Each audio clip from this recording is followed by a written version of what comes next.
September 19, 1961 at 10:30 p.m. A quiet night on a dark road. Betty Hill and her husband Barney were returning to Portsmouth after vacationing in Canada. They were hoping to provide some relief for Barney's ulcer, which some say may have been a consequence of the great social pressure they were experiencing at the time for having been an interracial marriage. They were driving through the White Mountains of New Hampshire when, late at night, they suddenly saw a light in the sky. At first they thought it might have been a star, but it wasn't. By the time they realized this, it was too late. This star was chasing them. In a panic, Barney stopped the car and immediately pulled out his revolver to confront whatever was following them. He looked up at the sky and saw colored lights emerging from windows, and through them he could see the silhouettes of strange beings. Barney was terrified and returned to the vehicle to flee, but this time at full speed. The object with strange beings continued to pursue them. Barney and Betty were speeding to get home as soon as possible. However, when they arrived, they noticed with some confusion that their clothes were disheveled, stained, and that it had taken hours longer for them to complete the trip. These missing 2 hours remained as an empty parenthesis in both of their memories, a gap in their minds that hypnosis has helped to fill. Mankind has always looked to the skies for meaning, but as our yearning for knowledge has reached farther into the depths of space, the search becomes for the answer to the question, are we alone? If you seek the truth, like, subscribe, click the bell icon, join us. This is what the world needs. This is disclosure. Abductions throughout history have been one of the most complex phenomena within the UFO discussion. We are talking about thousands of people who have been allegedly manipulated and abducted by strange beings from other worlds, whose effects have left a mark on people deeper than we are able to imagine. Time goes by, and astronomers are discovering more and more planets capable of harboring extraterrestrial life. The idea that this life must be composed of man or green monsters causes a fear among people that is more frequent than it seems. This is evident by what happened in 1938, when Orson Welles carried out a radio narration of the War of the Worlds, which made many unaware listeners just tuning in to believe that it was really an extraterrestrial attack narrated by the newscast. Since then, many phenomena occurred that had not happened before. Many citizens began to experience sightings and even alien abductions.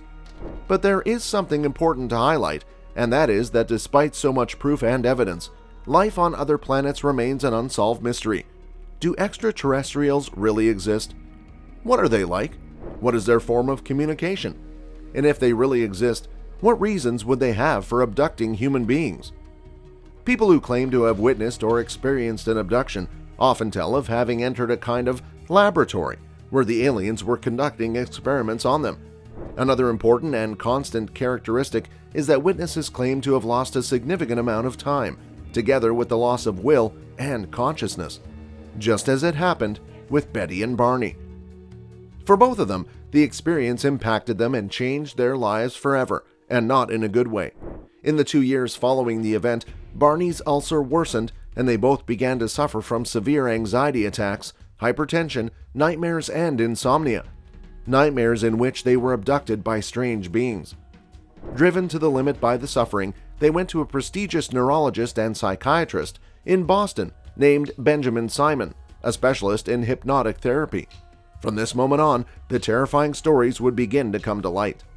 Dr. Simon subjected them separately to regressive hypnosis sessions, in which both would have the possibility of reconstructing the 2-hour mental gap they had had after the strange event. Once they were under hypnosis, Betty and Barney claimed to have been abducted by aliens and were subjected to all kinds of physical tests inside the spacecraft. According to the couple, these strange beings were 5 feet tall, bald, gray-skinned with large eyes and pear-shaped heads. In addition, they also reported that these beings had the ability to communicate by telepathy, and that the leader of them all had the ability to speak English. An interstellar map was even painted from Betty's descriptions, based, according to her, on the instructions and teachings of the leader of the extraterrestrials. Sometime later, the existence of the stars on the map would be verified. But what were the specific experiences of each one of them? In the hypnosis conducted by Dr. Simon, Barney, who was the first, said he kept his eyes closed most of the time for fear of seeing the faces of these strange beings. Simon relates that Barney's memories were quite emotional and full of fearful expressions. Under hypnosis, Barney reported driving the car away from the UFO that was chasing them, but then felt irresistibly compelled to pull off the road and drive into the woods. Finally, he saw 6 figures standing on the dirt road. The car stopped and 3 of the beings approached the car. They told Barney not to be afraid. Barney related that he and Betty were taken to the disc-shaped craft, where they were separated. 3 of the captors escorted him to a room and told him to lie down on a small rectangular examination table. And it was from this point on that everything began to get creepier. According to Barney, they placed a cup-shaped device over his genitals to take a sperm sample.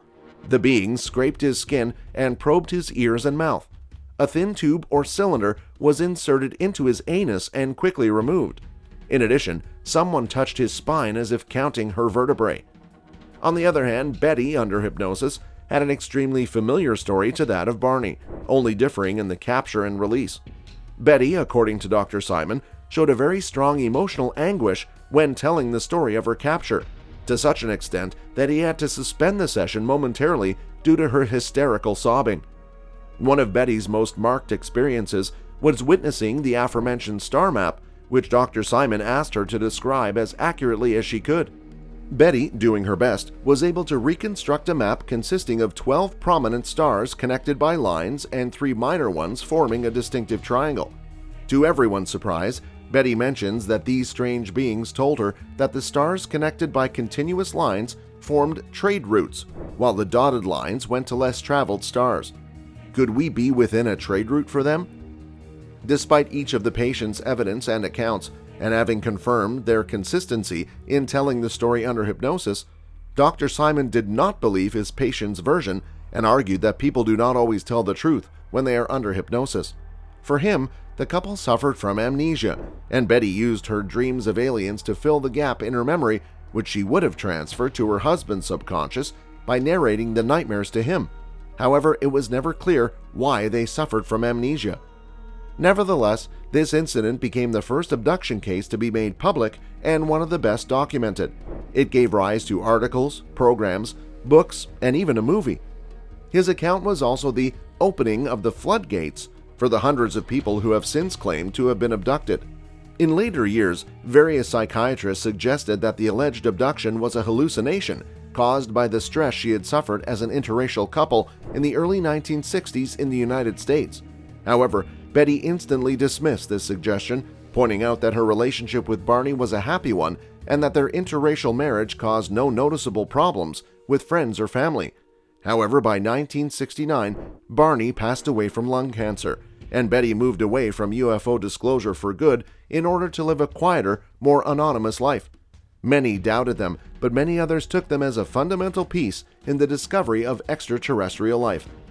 The strange event lived by this couple more than 60 years ago served to inspire numerous literary stories, movies, and television series, which currently still take data and references for what they explained. An undoubtedly terrifying experience for both of them, an experience they would never forget in their lives, an experience that they would keep real until they both passed away. When we talk about abductions, we go even beyond what has been investigated until today. Many times we only think about the sightings of strange objects, but we don't think about what lies beyond that. Are these beings here to explore what we are, to experiment on us? Or will it simply be ourselves as a species hallucinating the existence of these beings? No matter what the answer is, the fact remains that there is proof and evidence to suggest that we're not alone in the universe, and that many of the sightings that have occurred over the past few decades are probably genuine. So, is what Betty and Barney experienced part of one of those experiences we don't want to accept as real? Let us know what you think in the comments below, and don't forget to like and subscribe so we can continue exploring these questions.